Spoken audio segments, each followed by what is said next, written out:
Okay, guys, the topic class for today is going to be a workshop about the analytics of the line. We are going to perform these 5 points, and I'm going to read the last one, okay? This topic from here is going to apply for this one and this one and this one and this one, okay?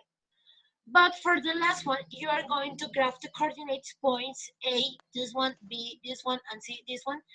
And you're going to check if that is a right triangle and you're going to find the area, okay? So maybe you are thinking you're not going to able to do it with the information I already gave it to you, but actually you are going to be able to do it because I am going to do this workshop with all of you, okay? So you don't have to worry, Mama is here, okay? So thank you so much for your attention. You're being so kind. Yes, it's Raylo. Sorry about it.